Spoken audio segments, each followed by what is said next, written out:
সুপ্রিয় দর্শক, শুভ সন্ধ্যা। আজকে আমাদের আলোচনায় উপস্থিত আছেন আপনাদের খুবই প্রিয়, পরিচিত, আ আমারও প্রিয় আ লেখক, চিন্তক এবং অনলাইন অ্যাক্টিভিস্ট ফাহাম আব্দুস সালাম। ফাহাম, আপনাকে জি। ধন্যবাদ। থ্যাংক ইউ ভাইয়া। ফাহাম আসসালামু আলাইকুম। ফাহামের সাথে আমরা একসাথেই অ্যাক্টিভিজম করেছি। এই জুলাই আগস্ট বিপ্লবের পিছনে যে দীর্ঘ প্রস্তুতি, সেখানে আমরা একসাথে কাজ করেছি। উম দুজনে একসাথে একটা গ্রুপে এবং এই লড়াইয়ের প্রত্যেক মুহূর্তে আমরা একে অন্যের সাথে যুক্ত ছিলাম। আমার মনে পড়ে যখন কারফিউ হলো আরকি। ফাহাম আমাকে ফোন করেছে। আম এবং ফাহামের ফোন পেয়ে আমি কান্না শুরু করছি। ওটাই সম্ভবত তীব্র কান্না এবং ফাহাম আমাকে ফাহামও ঐদিকে কাঁদছিল, আমি বুঝতে পারছিলাম। সো আমাদের সেই দিনগুলো শেয়ার্ড আম ইমোশন, শেয়ার্ড স্ট্রাগল, সেই দিনগুলোর কথাই আমরা আজকে বলব। আমার ১ম প্রশ্ন হচ্ছে, ফাহাম গেল বাংলাদেশে, ফিরে আসলো। অ্যা যখন গেল তখন কেমন লাগলো? আর ফিরে আসার সময় কেমন লাগলো? ফাহাম, আপনাকে আমার চ্যানেলে আসার জন্য অনেক ধন্যবাদ। আ আপনাকেও ১ম ধন্যবাদ। প্রশ্ন। আসেন আমরা আবার সেই ফোনে যেমন আলাপ করি সেরকম আলাপই করি আরকি দর্শকদের সামনে। আম পিনাকিদা ওই সময়টা একটু ডিফিকাল্ট ছিল। But at the same time ওই সময়টা আমার জীবনের শ্রেষ্ঠ সময়। আমি সবসময় আমার মানে শামাকেও বলছিলাম যে 5th অগাস্ট হচ্ছে গিয়ে আমার মেয়ের জন্মের দিনটা আমার লাইফের সবচেয়ে সুন্দর দিন। হু, হু, এরপরে আ সবচাইতে রিমার্কেবল ডে আমার লাইফে 5th অগাস্ট। এবং আমি যে কারফিউর সময়টা, ওই সময়টা আমি খুবই কি বলবো ট্রমাটিক আমার লাইফে। কারণ হয় কি এই বাচ্চা ছেলেরা মারা যাচ্ছে। এটা না নেওয়া যায় না। এটা একেবারেই নেওয়া যায় না। আর um it's very difficult for me. তো ওই যে ট্রমাটা শেষ হলো, সেটার একটা স্পেশাল স্থান আছে আমার জীবনে। তো আমি আবার দেবাশিসকে ওই যে পোস্টার করে, হু, হু, দেবাশিসকে বললাম যে, "দেবাশিস আপনার একটা পোস্টার আমি নেব। এবং হু, আমার শর্ত হচ্ছে যে আপনার পোস্টারে আপনার সিগনেচার থাকতে হবে।" কারণ হু, হু, আমি তো সে একটু আশ্চর্যই হলো। তো আমি বললাম কারণ এই যে এই টাইমটা আমার লাইফের একটা খুব রিমার্কেবল সময়। এটা গভীরভাবে আমার জীবনে দাগ কেটেছে। এবং আমি সত্যিই আমাদের যেই তরুণ সম্প্রদায় এবং আসলে শুধু তরুণ সম্প্রদায় বললে হবে না। পুরো বাংলাদেশের যারা ওখানে ছিলেন তাদের প্রতি আমি গভীর কৃতজ্ঞতা বোধ করি। এটা হচ্ছে যে কারণ আমি যে বাংলাদেশে গেলাম, এটা তো হু, যাওয়া সম্ভব ছিল না। মানে আমি আশা করতাম অবশ্যই। কিন্তু আমি চিন্তা করতে পারিনি যে এই জিনিসটা হবে। কিন্তু এটা হয়েছে। এবং এই হওয়ার পেছনে বাংলাদেশের ছাত্র জনতা এবং সবাই শুধু ছাত্ররা শুরু করেছেন। কিন্তু সবাই আল্টিমেটলি তাদের কাছে আমি গভীর কৃতজ্ঞতা বোধ করি। এবং যখন বাংলাদেশে গেলাম সেই একটা ইউফোরিয়া কাজ করছিল হু। যে একটা মুক্ত স্বাধীন দেশে যাচ্ছি আমি। এবং এই যে ইউফোরিয়া সেটা কিন্তু আমার একার না। এটা আপনি শুনলে আশ্চর্য সবার। হবেন। হ্যাঁ, রাস্তাঘাটে আমি যেখানেই আ মানুষের সাথে কথা বলেছি সবাই আমাকে একটা কথা বলে যে, "ফাহাম ভাই খুব ভাল লাগছে যে আম স্বাধীনভাবে কথা বলতে পারি।" মানে আপনি চিন্তা করেন একটা আমার বন্ধু ড্রাইভার, সে আমাকে বলছে সে মানে জোব্বা পরে। হু, হু, সেই আ আ ডিভোউট মুসলিম। হু, হু, তো সে বলছে আমাকে যে সে YouTube এ মানুষকে এই নসিহার ভিডিও শেয়ার করতে চায়। হু, তো হু। সে বলছে যে, "ভাই আমি ভয় পেতাম।" ভয় পেতাম যে মানে সে তো গুম হবে না। You know that. কিন্তু কোন তার বিপদ হয় যে কিনা আরকি। কিন্তু হুম, বিপদ কিন্তু ভয়টা কোন পর্যায়ে চলে গিয়েছে? হুম, যে সে বলছে যে, "ভাই এখন আমি আ মুক্তভাবে কথা বলতে পারি।" এবং আমি পরের দিন জুমার নামাজে গেলাম। জুম্মার নামাজে গিয়ে আমি সত্যিকার অর্থেই মুগ্ধ যে এত চমৎকার উত্তরা ৪ নম্বর সেক্টর আমি জানি না ইমাম সাহেব কে। এবং এত সুন্দর উনি বয়ান দিলেন যে খুতবা দিলেন। জুম্মার খুতবায়। খুতবার মধ্যে উনি কিন্তু কোন মানে একদম প্রপার ট্রেইনড সাইকোলজিস্ট এর মতন করে কথা বললেন। উনি কিন্তু কোন মানে ইসলামের কথা বলেন নাই সেই অর্থে। উনি বলছিলেন যে আমাদের ফিলোসফিক্যাল সমাজে সামথিং। ফিলোসফিক্যাল হুম, অ্যাবসোলিউটলি যে আমাদের সমাজে কোন জায়গায় ভয় চলে গিয়েছিল। আর সব জায়গায় এই চুরি, বাটপারি, লুটপাট হুম, এগুলো নিয়ে উনার যেই কথা রিমার্কেবল ইনসাইট এবং এই যে কথাগুলো বলতে পারছিলেন উনি, হুম। আমি তো বেশ ৫ তারিখের কিছুদিন পরে গিয়েছি, ১৫ই আগস্ট গিয়েছিলাম। তো মানে সে হচ্ছে ১ মাস আগে ওই কথাগুলো বলতে পারতেন না। এবং এই জিনিসটা কিন্তু সমাজের সব জায়গায় আমি দেখেছি। এবং আমি একটু ইন্টারাপ্ট করি। শিওর। ফাহাম, আপনি ফিলোসফিক্যাল কথাটা বললেন না? আমার হঠাৎ করে মনে পড়ল যে ধরেন আমরা যে এক গ্রুপে আমরা কথা বলতাম, আমরা আমরা শেয়ার করতাম আমাদের এবং কে কি করব সেটাও আমরা ঠিক করতাম সেখানে। নিজেদের এক্সপেরিয়েন্স শেয়ার করতাম এবং একসাথে যে অ্যাক্টিভিজমটা করতাম, হ্যাঁ? যে সমস্ত ডিফারেন্স ভুলে আমাদের অনেকের মধ্যে অনেক ধরনের ডিফারেন্স আছে, তাই না? দ্যাটস কিন্তু গুড। সমস্ত ডিফারেন্স ভুলে সবাই যে একটা জায়গায় চলে আসা, আ এই ফেনোমেননটাকে আপনি কিভাবে দেখেন? মানে আমার কেন জানি মনে হয় যে ইট ইস সামথিং ডিভাইন। মানে একটা জাতির জীবনে ডিভাইন কিছু মোমেন্ট আসে। ওই মোমেন্টটা ছিল বিপ্লব বোধহয় সম্ভবত একটা ডিভাইন মোমেন্ট। যেখানে সমস্ত মানুষকে একটা জায়গায় নিয়ে আসে। হ্যাঁ, আপনার কি মনে হয়? এটা একটা হিস্টোরিক মোমেন্ট এবং এটার কৃতিত্ব কিন্তু শেখ হাসিনার। মানে শেখ হাসিনা তো মানে দেশটাকে সর্বনাশ করে দিয়েছে। মানে আমি একটা জিনিস বাংলাদেশে গিয়ে বুঝতে পেরেছি। সেটা হচ্ছে আপনি প্যারিসে থেকে জিনিসটা বুঝবেন না। আপনাকেও দেশে যেতে হবে। হু, হু, বাংলাদেশের মানুষ আমাদেরকে কিভাবে দেখেন? তারা আমাদেরকে খুব কাছের মানুষ মনে করেন। হুম, এই কারণে যে গত ১৫ বছর তারা যেই সত্য কথাগুলো বলতে চাইতেন, হুম, সেই কথাগুলো আমি তো আসলে আপনার মতন কিংবা অন্যান্যদের মতন এত রেগুলার না। আর তাছাড়া আমি ঠিক অ্যাক্টিভিস্ট আপনাদের সেন্সে না। কারণ আমি আসলে লিখতে পছন্দ করি। কিন্তু হুম, তারা যে জিনিসটা বলতে চাইতেন, হুম, সেই বলাটা আমাদের মুখে শুনতে শুনতে পেতেন। এবং এইজন্য তাদের আ আমার কাছে মনে হয়েছে যে আমাদের প্রতি একটা ভালোবাসা আছে। হুম, এবং এই ভালোবাসাটা আ জেনুইন। মানে আমার মনে পড়ছে যে আমি একটা কথা বলি আম আদর্শ পাবলিশার্স এর একটা অনুষ্ঠান ছিল, সেই অনুষ্ঠানে গিয়ে কথা বলি। তো আমি ওখানে গিয়েছিলাম honestly I thought আমি হুম, একাডেমিয়া লাইনের মানুষ। মানে আমরা যখন কথা বলি আমি এক্সপেক্ট করি ২০ জন মানুষ থাকবে। That hmm, was hmm, my মানে আন্ডারস্ট্যান্ডিং যে হুম, ২০-৩০ জন মানুষ থাকবে সর্বোচ্চ। তো ওখানে গিয়ে আমি দেখি যে হল ভর্তি মানুষ, হলের বাইরেও অনেকে এবং তারা যখন আমার সাথে কথা বলতে আসছেন, একটা মেয়ে আম সে হিজাব করে আছে এবং সে আমাকে আ বলল যে, "ভাইয়া আপনি আপনি জানেন না যে আপনি আমাদের জীবনে কতটা ইম্পোর্টেন্ট। কিন্তু একটা কথা আপনি আমাদেরকে প্রমিস করবেন যে আপনি আমাদেরকে ছেড়ে কখনো যাবেন না।" অর্থাৎ স্টুডেন্টদের কথা বলছি। সে হুম, স্টুডেন্ট। হুম, হুম, এবং এই মেয়েটা সম্ভবত বরিশাল থেকে এসছে। বরিশাল আচ্ছা। আমি ভুলেই আমি পুরোপুরি মনে নেই। হয় বরিশাল না মুন্সিগঞ্জ কোন একটা হুম, হুম, জায়গা থেকে। তো it touched me. That was very pure hmm, hmm. Emotion. এবং এই জিনিসটা আমি পথে ঘাটে সব জায়গায় দেখেছি যে বাংলাদেশের মানুষ আমাদেরকে এটা মনে করেন। এবং এটার আপনি যেই প্রশ্নটা করলেন যে এই হিস্টোরিক মোমেন্টটা কিভাবে হলো? হুম, আমার কাছে অনেকগুলো অদ্ভুত ব্যাপার আছে যে আপনি যদি দেখেন যে অ্যাক্টিভিস্ট হুম, যারা প্রমিনেন্ট অ্যাক্টিভিস্ট আপনি জাহেদ ভাই, তারপর শাহেদ আলম ভাই, জুলকারনাইন স্যার, এরা কেউই কিন্তু জেনজির মানুষ না। এরা কিন্তু না। সবাই এবং এটা কিন্তু একটা অ্যাবনরমাল জিনিস। যে বাংলাদেশের আপনি যদি এই অ্যাক্টিভিস্টদের চিন্তা করেন, সারা দুনিয়ায় যারা অ্যাক্টিভিস্ট, তারা কিন্তু সব ইয়াং জেনারেশনের। হুম, হুম, বাংলাদেশের ব্যাপারটা একটু অদ্ভুত যে বাংলাদেশের যারা এই যে ভয়েস অফ দ্য নেশন এই মানে in the in a perverted way যে হুম। আম আওয়ামী লীগের সময়, তারা সব ইয়াং পিপল না। কিন্তু তার ইয়াং পিপলরা তাদেরকে আমার কাছে মনে হয়েছে যে খুব আপন মানুষ মনে করেছেন। এটা কিভাবে হলো? মানে ধরেন আমার পক্ষে আমি তো আপনাদেরও সিনিয়র মানে আমার তো কোনোভাবেই উম মানে তরুণদের কাছাকাছি যাওয়ার মতো বয়স না। কিন্তু এটা কিভাবে হলো? সম্ভব হলো? এটা খুব সিম্পল বিষয়। আমি একটা সহজ কথা বুঝি। ট্রুথ।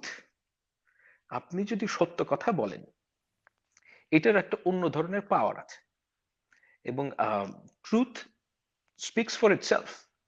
এবং আমাদের সামষ্টিকভাবে আমি যেমন আম আ জাহেদ ভাইয়ের কথা বলি। উনি তো বাংলাদেশেই ছিলেন। উনার হুম, কথা বলছি এই কারণে। যে জাহেদ ভাই তো আম দেখেন বাংলাদেশে থেকে আমাদের সবার চাইতে উনার রিস্কটা বেশি ছিল। অবশ্যই। এবং হ্যাঁ, মানে এবং যেহেতু উনি বাংলাদেশেই ছিলেন। তো উনার সাথে আমার মানে এইবারই ১ম দেখা হলো। তো আমি যখন কথা যেটা ওনার সাথেও কথা বলে রাস্তাঘাটে ওনাকেও মানে সবাই অ্যাপ্রোচ করে। তো ওখানে গিয়ে যেটা আমি বুঝেছি যে শুধুমাত্র ট্রুথ যদি কেউ বলে মানে আ স্বৈরাচারের সময় দ্যাট ইজ মানে একটা how should I put it একটা বৈপ্লবিক ব্যাপার আছে। শুধুমাত্র কেউ যদি সত্য কথা বলে টু এবং টেল দ্য এই ট্রুথ ইজ রেভলিউশনারি এটা বোধহয় গ্রামসির কথা। হ্যাঁ, গ্রামসির কথা। এক্সাক্টলি। অ্যান্ড স্পেশালি এটা তো আমি নিজের জীবন থেকে বুঝলাম যে এই মুহূর্তে সত্য কথা বলাটার আম ওই মর্তবা নাই। কারণ এই মুহূর্তে সবাই সত্য কথা বলতে পারছেন স্বাধীনভাবে। কিন্তু হুম, যখন তারা পারতেন না, তখন যারা কথা বলতে পেরেছেন তাদের আ তাদেরকে মানুষ ভালোবাসেন। এটাই হচ্ছে গিয়ে আমার আ দেখা। আর কথা এই আলোচনার আগে যে আমরা বলছিলাম হুম, যে আসার সময় কি মনে হলো এবং যাওয়ার সময় কি মনে হলো। দেখেন এইটা আপনি গেলেও যা হতো মানে আমি গিয়ে সেটাই হচ্ছে যে একটা যেহেতু আমরা পার্সোনালি এটার মধ্যে খুবই ইনভলভড সেহেতু একটা পার্সোনাল ইউফোরিয়া কাজ করেছে। তা আমি নিশ্চয়ই। আসার সময় আমি বলব না যখন আশাহত হয়ে এসেছি।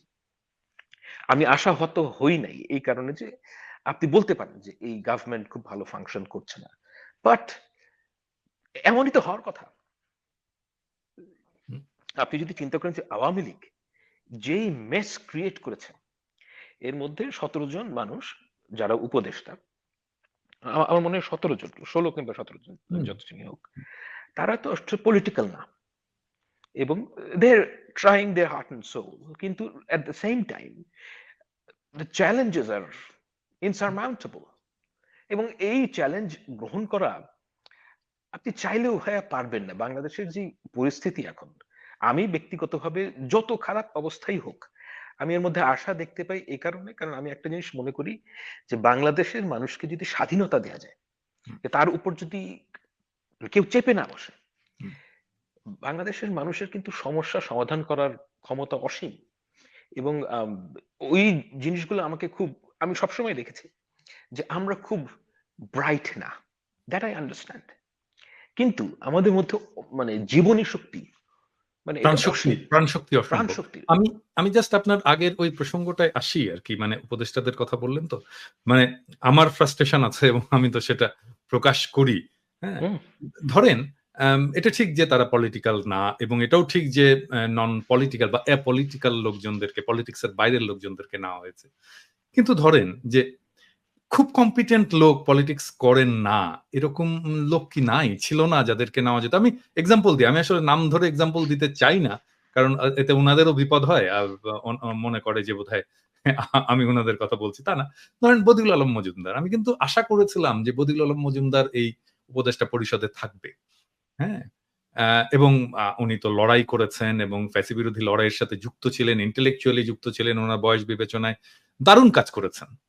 আম তারপরে ধরেন আমরা মনে করি যে আর্মি মনে করে যে আমাদের আর্মির তরফ থেকে কেউ না কেউ থাকবে এবং আর্মির তো কয়েকজন আছেনই। কিন্তু আমার মনে হয় যে ধরেন আর্মিতে যদি আমি আর্মি অফিসারদের দেখি, সৈনিকদেরকে দেখি, আর্মির মধ্যে খুব ভালো মানে খুব প্রমিনেন্ট ফিগার যদি আমি বলি এক্স আর্মি অফিসারদের মধ্যে, এটা নিঃসন্দেহে আইকেবি, ইকবাল করিম হুম, ভূঁইয়া। তো হুম। মানে উনারা কেন না? মানে আমরা কেন উনাদের সার্ভিসটা নিলাম না? হ্যাঁ? এই প্রশ্নগুলো আমার আসে আরকি। হ্যাঁ? তো এখানে সেটা আমি ঠিক সব কথা যে বলতে পারব না ভাই। না ঠিক আছে আমি আমি যাচ্ছিও না ওই জায়গায়। আমি ওই জায়গায় যাচ্ছিও না। কিন্তু আমার আমার প্রশ্নটা হচ্ছে যে কেন আমরা বেস্ট মাইন্ড গুলোকে এক জায়গায় করলাম না? এটাই হচ্ছে বেস্ট আমার মাইন্ড বেস্ট মাইন্ড এক জায়গায় আনলেও হতো না। এটা আমি কেন বেটার হতো আপনাকে কিনা? বলি? মানে হতো না তো একটা জিনিস। কিন্তু এর চেয়ে বেটার ফাংশন করত কিনা? সেটা হচ্ছে আমার কথা। না, করত না। তাই? আম কেন আ করত মে না? আ অ্যাবস কেন আমি কেন মনে করি ভাই যে ব্যাপারটা হচ্ছে যে আমরা একটা জিনিস আন্ডার এস্টিমেট করি। যে আমাদের রট কোন পর্যায়ে? এই ব্যাপারে কিন্তু আমাদের অনেকেরই ধারণা নাই যে অ্যাকচুয়ালি একটা ফাংশনাল স্টেট ডিসফাংশনাল স্টেটের যে মানে লেভেলটা কোথায় এটা আমরা অনেকেই পুরোপুরি বুঝতে ব্যর্থ হই। আমি কয়েকটা উদাহরণ দিই আপনাকে। হুম, বলেন। এই পরশুদিন কিংবা তার আগের দিন আমার ছোটবেলার এক ডিবেট করার এক ছোট ভাই ও অস্ট্রেলিয়াতে মাইগ্রেট করেছে। তো ও বলছিল যে ভাইয়া দেখেন ওর বাবা হচ্ছে গিয়ে পাবলিক সার্ভেন্ট হুম, হুম, বাংলাদেশে ছিলেন। তো ও বলছে যে ভাইয়া দেখেন আমি জিজ্ঞেস করলাম যে কেন আর চলে আসলা? তো সে বলছে যে তার ছেলে, ওর ছেলেটার সাথে ছিল। তো হি হুম, ইজ ইন ইয়ার 8 এবং বাংলাদেশের একটা ভালো স্কুলে সে পড়াশোনা করতো। সেটা হচ্ছে কি আইডিয়াল স্কুলে। মানে এট লিস্ট আমাদের সময় আইডিয়াল ঢাকা শহরের একটা টপ স্কুল ছিল। তো ওর মুখে আমি শুনছি যে ও ইয়ার 8 এ পড়ে। এখন পর্যন্ত অ্যালজেব্রা কি জানে না। Just imagine this. ইয়ার 8 এ পড়ে অ্যালজেব্রা কি জানে না। কোনদিন অ্যালজেব্রা করে নাই। এবং ওই ছেলে বলছিল যে ৬ মাস এই জুন মাসের দিকে ওদের হাফ ইয়ারলি পরীক্ষা ছিল। হুম, হাফ ইয়ারলি পরীক্ষায় যে প্রশ্ন, হুম, পরীক্ষার আগের দিন ইউটিউবে প্রশ্ন ফাঁস হতো। আচ্ছা, জাস্ট ইমাজিন যে স্কুলের পরীক্ষা। ডেঞ্জারাস ইউটিউবে ব্যাপার। প্রতিদিন রাত ১০টার সময় আবার ও বলছিল যে অঙ্কের পরীক্ষা আগে, এটা আবার আগেও মানে ১০টা ১০টা ১১টার দিকে না অনেক মানে তারা খুব কনসিডারেট ছিল। হুম, যেটা মানে ৯টা ১০টার দিকে তারা কোয়েশ্চেন আউট করে দিত। আবার টিচার আবার যাতে বেশি মনিটাইজ করা যায় সেজন্য এক পাতা একটা ভিডিওতে দিত। আচ্ছা, হ্যাঁ? এবং প্রশ্নের উত্তরও ওই মানে ইউটিউব ভিডিওর মধ্যে থাকতো। আচ্ছা। এটা হচ্ছে ইয়ার 8 এর অবস্থা। ক্লাস সর্বনাশ। মানে ইয়ার 8 না, এ ইয়ার ঠিক আছে, এই ঠিক এবং আছে। ইয়ার আমরা 7 এ আ আমি আরো কয়েকটা উদাহরণ দিব আপনাকে। এটা আচ্ছা, দর্শকদের শোনা দরকার। ইয়ার 7 এ হ্যাঁ, পরীক্ষায় এসছে যে আম আপনার কি জানি বলে? আ ডেঙ্গুতে আক্রান্ত বন্ধুর জন্য কিভাবে মোনাজাত করতে হয়? হুম, এটা হচ্ছে গিয়ে পরীক্ষার প্রশ্ন। হুম, হুম, আমরা যখন ছোট ছিলাম, আমরা স্কুলের মামাকে টাকা দিতাম কোন সময়? আমরা যখন স্কুলে ছিলাম, স্কুলের মামাকে টাকা দিত যদি কেউ গাঁজা খেয়ে ধরা পড়লো, সিগারেট খেয়ে ধরা পড়লো, যাতে প্রিন্সিপালের কাছে না পৌঁছায়, হুম, সেজন্য ওই মামাকে টাকা দিত। এটা হুম, হচ্ছে আমাদের অভিজ্ঞতা। হুম, আমি ক্যাডেট কলেজে এটা দেখি নাই, কিন্তু তবুও আমি জানি যে এই ধরনের ঘটনা ঘটতো। হুম। ওরা টাকা দেয় ফুটবল খেলার জন্য। মানে ডিফারেন্সটা বোঝার চেষ্টা করেন যে আমরা একটা বিপদ আটকানোর জন্য স্কুলের মামাকে টাকা দিয়েছি। তাও এটা রেগুলার না। হুম। আর এরা টাকা দেয় স্কুলের তার যেটা এই রাইট কাজটা তার যেটা রাইট সেটা সেটা করার জন্য সে টাকা দিচ্ছে। সেটা এক্সারসাইজ করার জন্য সে টাকা দিচ্ছে। হুম, এটা হচ্ছে কি স্কুল কলেজে। আমি আপনি যে মিলিটারির কথা বললেন যে মিলিটারি হুম, থেকে কেন আইকেবি কে নেওয়া হয়নি কিংবা হুম, এফিশিয়েন্ট অফিসারদেরকে কেন নেওয়া হয়নি। হুম, আমাদের ভাই ধারণা নেই যে মিলিটারির কি অবস্থা। এগুলো আমি বলতে চাই না। তারপরেও আম একটু বলা দরকার। আপনার আপনি একটা ভিডিও শেয়ার করেছেন যে একটা ব্রিগেডিয়ার যদি ডাকাতিতে হুম, মানে পার্টিসিপেট করে, হুম। একটা তাও সার্ভিস আবার ব্রিগেডিয়ার তাও আবার মানে ইউনিফর্ম পরে। ইউনিফর্ম পরে, ইট ইজ জাস্ট আমি আমি আনইমাজিনেবল। কালকে যখন সামি আমাকে ফোন করে বলল ঘটনাটা, আমি তো মানে এটা কি? এটা কি? মানে সর্বনাশ! একটা এয়ারফোর্সের একজন অফিসার সৈনিকের থেকে ৯০,০০০ টাকা ঘুষ খাবে। আমি বলতে চাচ্ছি না, কারণ আমি নাম-টাম নাই বলি। এগুলা বলাটা ঠিক না। এখন দেখেন, এটা হচ্ছে গিয়ে একদিক করাপশন এর দিক। অন্য দিক দেখেন যে কোন আমি লেভেলের আমি আমি তো আরো শুনেছি আরকি। সামি তো আমাকে বলেছে, হ্যাঁ? সামি তো বলেছে যে মানে কমান্ডিং স্বামী পজিশনে আ অ্যা আন মানে সেক্সুয়াল অ্যাডভান্টেজ নেওয়া। এটা তো ইট ইস জাস্ট আনথিংকেবল। মানে একটা জেনারেল লেভেলের লোক, মানে আমি জাস্ট নাম বলছি না। তার মেয়ের থেকে কম বয়সী র‍্যাংক পাওয়া মেয়েদের সে সেক্সুয়ালি অ্যাবিউজ করেছে। একটা জেনারেল। হুম, হ্যাঁ? মানে আপনি যদি ওই ল্যাটিন আমেরিকার উপন্যাসগুলো পড়েন, ওখানে তো আসলে এই জিনিসগুলো প্রায়ই আসে। হ্যাঁ, এক্সাক্টলি, ওখানেও এক্সাক্টলি। ওখানে যেই জিনিসগুলো আসে যে জেনারেলদের যেই এই সেক্সুয়াল প্রক্লিভিটি, এটার হুম, যে যারা কি বলবো? যে সমস্ত মেয়েরা এটা শিকার, তারা কিন্তু আমি যতদূর মনে পড়ে যে এরা কিন্তু কেউ মিলিটারির লোক না। হ্যাঁ? আমাকে মানে আমার বাবাদের মিলিটারির লোক কন্টেম্পোরারি না মানে? মিলিটারির মানে লোক না? মানে একজন ফিমেল মিলিটারি অফিসার না। ও আচ্ছা। বুঝতে পারছেন? মানে যে হুম, হুম, আমি যে সমস্ত জায়গায় পড়েছি। হুম, এমনকি মানে এখানে বলি যেহেতু এটা টেলিভিশন নাম, হুম, যে আমাদের বাবাদের কন্টেম্পোরারি অফিসারদের কাছে আমি এই জিনিসটা অনেকের কাছে শুনেছি যে আমাদের একজন এরশাদ সাহেবের তো আসলে এই ব্যাপারে বেশ দুর্নাম ছিল। হুম, কিন্তু আচ্ছা, এটা আমার কথা না, স্ট্রিক্টলি ওনাদের কথা। হুম, আমি এটার সত্য মিথ্যা কিছুই বলতে পারবো না। যা হুম। আমি শুনেছি আমি সেটাই বলছি। যে তারা একটা কথা বলতেন যে এরশাদ সাহেব কিন্তু কখনোই কোনো মিলিটারি অফিসারের ওয়াইফদের সাথে কখনোই কোনো অ্যাডভান্সমেন্টের দিকে যাননি। রাইট? সেই ব্যাপারে উনি অত্যন্ত আ সুনাম আছে উনার। হ্যাঁ? এখানে দেখেন আর আমাদের দেশের এখনকার জেনারেলরা ফোর্সের এগুলা এগুলো বলা খুব ডিফিকাল্ট ভাই। মানে কারণ আমি আমি আমি আপনাকে আরেকটা এক্সাম্পল দিই। মানে ধরেন যখন বিডিআর কার্নেসটা হলো, তো ওই সময় আমি আমি পপুলারে আমি তো আমার অফিস কিন্তু জাস্ট ওই রাস্তাতেই, হ্যাঁ? হুম, হুম। পপুলারের যে হ্যাঁ, এক্সাক্টলি। ফার্মাসিউটিক্যালস অফিস আছে ওই রাস্তাতেই, মানে কয়েকটা ব্লক পিছনেই কিন্তু ঘটনাটা ঘটছে আরকি। তো যখন এই সমস্ত টেড বডি গুলো বেরোচ্ছে, ইয়ে হচ্ছে এবং সমস্ত স্টোরি গুলো বেরিয়ে আসছে, ওই সময় আমাদের এইচআর ম্যানেজার ছিল এক্স আর্মি অফিসার, একজন এক্স মেজর আরকি। খুব ভালো ছেলে। এখন এখন এখন হংকং এ থাকে বোধহয়। এখন স্ট্যান্ডার্ড চার্টার্ড এ কাজ করে। তো ও আমাকে বলছে এসে যে, "স্যার, আপনি জানেন যে একজন আর্মি অফিসার সে কোন জিনিসটাকে সবচেয়ে বেশি ইয়ে করে প্রটেক্ট করতে চায়? সেটা হুম, হচ্ছে যে ডিগনিটি। Of course. মহিলাদের ডিগনিটি, আর্মি অফিসারদের ডিগনিটি, আর্মি অফিসারদের ওয়াইফদের ডিগনিটি। এইটা তার কাছে ১ নাম্বার প্রায়োরিটি।" হ্যাঁ? এবং আপনি কখন আমাকে সে বলছে অ্যাবসোলিউটলি। যে, "আপনি কখনোই দেখবেন না যে আর্মি অফিসারের ওয়াইফকে কোনভাবে অসম্মানিত করেছে কেউ, সেটা একজন আর্মি অফিসার মেনে নেবে। কখনোই মেনে অ্যাবসোলিউটলি নেবে না।" নট। এবং বাট সেইটা ছিল, এটা বেশিদিন আগের কথা না, oh ২০০৮ yeah, সালের ঘটনা। হ্যাঁ? if you can't protect your wife, how exactly, would you protect the country? মানে এক্সাক্টলি। এটা একটা অবাস্তব বিষয় না? এবং মানে এই ভ্যালুস গুলো এবং মিলিটারির মধ্যে জাস্ট ১৬ বছরের মধ্যে এটা পুরোপুরি ধ্বংস অ্যাবসোলিউট হয়ে গেল। অ্যাবসোলিউট ধ্বংস করে ফেলেছে। এখন একজন এটা তো হচ্ছে আর নন প্রফেশনালিজম কোন পর্যায়ে গিয়েছে দেখেন। একজন এয়ারফোর্স চিফের মেয়ের বিয়ে হবে। হুম, সেই মেয়ের বিয়েতে এয়ারফোর্সের অফিসারদেরকে নাচানো হবে। অফিসারদেরকে, সার্ভিং অফিসারদেরকে নাচানোর জন্য যশোর থেকে ঢাকায় আনা হয়েছে। Is this how we should run our institutions?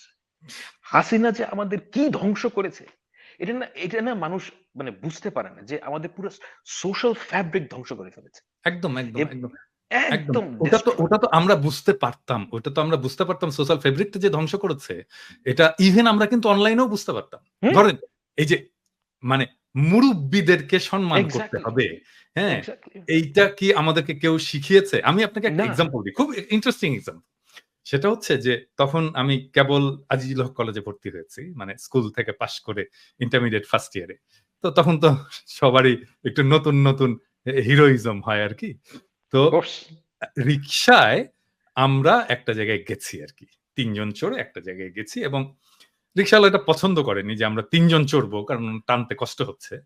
এবং নামার সময় আমরা ইউজুয়াল যেটা ভাড়া সেটা উনাকে দিয়েছি এবং উনি এটা অ্যাকসেপ্ট করবেন না। অ্যা এবং আপনি নিশ্চয়ই খেয়াল করলে বুঝতেন আমি উনাকে উনি করে বলছি। হুম, কেন এটা আমি পরে ব্যাখ্যা করছি। তো অ্যাকসেপ্ট করবেন না এবং উনি বললেন যে, "দেখেন, আপনারা তো ৩ জন চড়ছেন। হ্যাঁ? আমার টানতে কষ্ট হইছে। হ্যাঁ? তো আপনি যদি ওই ভাড়াটাই দেন।" সেটা খুবই ন্যায্য কথা বলছেন যে, "আপনি যদি ওই ভাড়াটাই দেন তাহলে তো আমার প্রতি ইনসাফ করা হলো না।" তো এটা আমাদের গায়ে লাগলো। হ্যাঁ? আমাদের কাছ হুম। থেকে বেশি ভাড়া নেবে। এটা তো আমাদের ইগোতে লেগেছে আরকি। এবং ভাড়া না দিয়ে একটু দুর্ব্যবহার করা হইছে ওই ভদ্রলোকের সাথে, রিক্শাওয়ালার সাথে। তো যাই হোক, তারপরে আমরা কাজ-টাজ সেরে আমি বাসায় ফিরছি। বাসায় ফিরে দেখি আমার বাবা অগ্নিমূর্তি হয়ে আছে। কারণ ওই রিক্শাওয়ালা যে বাবার কাছে কমপ্লেইন করে দিছে। এবং যা পিটুনি দিল সেদিন বাবা। হ্যাঁ? হ্যাঁ, মানে আপনি তাহলে চিন্তা করেন যে একজন রিক্শাওয়ালা, হ্যাঁ? সে একটা পাড়ার একজন মুরুব্বির কাছে তার ছেলের ব্যাপারে হুম, কমপ্লেইন করতে পারে এবং এই কমপ্লেইনটাকে খুব সিরিয়াসলি নেওয়া হয় ফ্যামিলিতে অ্যাবসোলিউটলি। এবং সেইটার একটা ব্যবস্থা করা হয়। এবং এব আমার ওই যে সেই দিন যে শিক্ষাটা হলো, হ্যাঁ? সেই শিক্ষা তো আমি এখনো ভুলিনি। এই সোশ্যাল অ্যাবসোলিউটলি। ফ্যাব্রিক তো নষ্ট হয়ে গেছে। হ্যাঁ? এগুলো এক্কেবারে। সোশ্যাল ভ্যালুস, এগুলো খুব ভেরি ইম্পোর্টেন্ট থিংস। মানে মানে দিস ইজ আমাদের যে জীবন আমরা যেটা বলি না হাজার বছরের মানে কিছু বুলশিট কথা আছে না যে হাজার বছরের ঐতিহ্য। আ কিন্তু আমাদের একটা পার্টিকুলার ওয়ে অফ লাইফ আছে। That is true. এবং এটা কিন্তু টাইমলেস না হলেও এটার মধ্যে টাইমলেসনেস আছে, অন্যভাবে আছে। মানে এটা দীর্ঘদিনের ঐতিহ্য। আমাদের দেশের যে আদাব মানুষের সাথে, হুম, হিন্দুস্তানি মুসলমানের যে আদাব, হুম, এটা কিন্তু খুব একটা, আমি শুধু হিন্দুস্তানি মুসলমানের কথা বলছি না, আমি হিন্দুস্তানি আম হিন্দুদের মধ্যেও এই আদাবটা ছিল। হুম, এবং এই আদাবটা সমাজ থেকে নাই হয়ে গেছে। এবং আমি ইন্ডিভিজুয়ালি বেয়াদব মানুষ খুব সহ্য করতে পারি না। হ্যাঁ? বেয়াদব মানুষ সহ্য করতে পারি না, কারণ হচ্ছে যে মানে আমি নিজেও, কেউ যদি আমাকে ফেসবুকে এসে ঠাস করে তুমি করে কথা বলে, আমি তাকে ব্লক করে দিই। হুম, হ্যাঁ? কারণ আমাকে মানে I like that thing, যে ওল্ড ওয়ে, যে আপনার, আমি একজনকে সবাইকে আপনি করে বলি, I expect যে আপনি আমাকে আপনি হুম, করে বলবেন।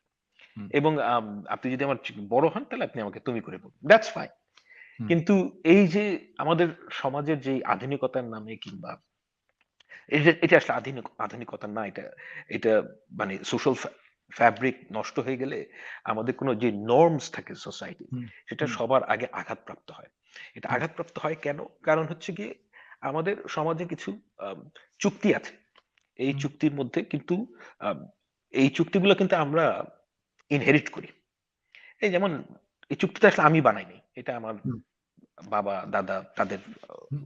এটা পূর্বপুরুষ সবাই দীর্ঘদিনের প্র্যাকটিসের ফলে এটা দীর্ঘদিনের প্র্যাকটিস। সোসাইটি কিন্তু অ্যাডাপ্ট আমরা করে কিন্তু এটা ফেলে। সুফল ভোগ করি। আমার তো কোনো এক্সাক্টলি। রাইট নাই এই সুফল, এই জিনিসটাকে ধ্বংস করা। এই জিনিসটা যদি আমি আমার সন্তানকে দিয়ে যেতে পারি, হুম, এটার সুফল সেও ভোগ করবে। এক্সাক্টলি। আই এটা আমার কাছে মনে হয় যে এটা আমাদের একটা খুবই গুরুত্বপূর্ণ ভ্যালুস, যেটা আমাদের পরের জেনারেশনকে দিয়ে যেতে হবে। হুম, এবং এই যে দিয়ে যাওয়ার এই জায়গা থেকে গত ১৫ বছরে বাংলাদেশে যে ঘটনাটা ঘটেছে, সে সব জায়গায় আপনি অযোগ্য মানুষকে লয়াল্টির দোহাই দিয়ে উপরে উঠিয়েছে। এবং এই লোকগুলো সমাজের প্রতিটা জায়গায় বেয়াদবির এবং সব জায়গায় ধ্বংস করে ফেলেছে সব জিনিস। এবং এই যে আমাদের উম আজিজি, এই যে মানুষের সাথে একজন মানুষের যে আ একটা ভালোবাসার সম্পর্ক, হুম, এই ভালোবাসার সম্পর্কটা নাই হয়ে গিয়েছে। এবং এইটার উৎকট বহিঃপ্রকাশ এখন আমরা সমাজে যেহেতু আমরা এখন স্বাধীনতা পেয়েছি, এই হুম, স্বাধীনতার কারণে আমরা এর উৎকট বহিঃপ্রকাশ আমরা সব জায়গায় দেখতে পাচ্ছি এবং দেখতে পাবো। এ একটা উদাহরণ হচ্ছে গিয়ে আপনি যে কথাটা বললেন যে বয়োজ্যেষ্ঠদেরকে যে সম্মান, এই সম্মানটা, এখানে একটা শর্ত আছে। বয়োজ্যেষ্ঠের একটা শর্ত আছে যে আপনি আপনার সম্মানটা রাখবেন। আপনি এখন হুম, শেখ হাসিনা তো আমার চেয়ে বয়োজ্যেষ্ঠ। হুম, আমি তো তাকে হুম, সম্মান করি না। হুম, কারণ হচ্ছে যে কেন সম্মান করি না? কারণ তিনি এই যে সোশ্যাল যে কন্ট্রাক্ট, হুম, এটা দ্বিপাক্ষিক। আপনি যদি সম্মান রাখেন, আমি অবশ্যই আপনাকে সম্মান করব। হুম, হ্যাঁ, এবং আপনি যদি আমার পক্ষের মানুষ নাও হন, তাহলেও হুম, আমি এই সম্মানটা আমি মনে করি যে আমার আদর্শ যদি আপনি শেয়ার না করেন, তাহলেও আপনি এই সম্মান অবশ্যই পাবেন। হুম, কিন্তু আপনি যদি আমার দেশের মানুষকে খুন করেন, আপনি যদি আমাদের দেশের প্রতিটা ইনস্টিটিউশনকে ধ্বংস করেন, হুম। তখন আপনি সেই সম্মানের হকদার আর থাকেন না। এখন ওই জিনিসটা কিন্তু বাংলাদেশে ১৫ বছরে প্রতিটা ইনস্টিটিউশন, প্রতিটা জায়গায় এমনভাবে ধ্বংস হয়েছে। এটা ভাইয়া মানে আমি মানে রাষ্ট্রীয় ইনস্টিটিউশন এবং সোশ্যাল ফেব্রিক, সোশ্যাল ভ্যালুজ এ সবকিছু, সবকিছু সবকিছু, ধ্বংস হয়েছে। আচ্ছা, এখন সবচেয়ে গুরুত্বপূর্ণ প্রশ্ন যেটা, সেটা হচ্ছে যে যদি সেটাই হয় তাহলে আমাদের ভবিষ্যতের জন্য কি অপেক্ষা করছে? আমরা কি এটাকে রিকভার করতে পারবো? ইয়েস, রিকভার আমরা করতে রিকভার পারলে করতে পারব। কতদিন সময় লাগবে আর কিভাবে করব?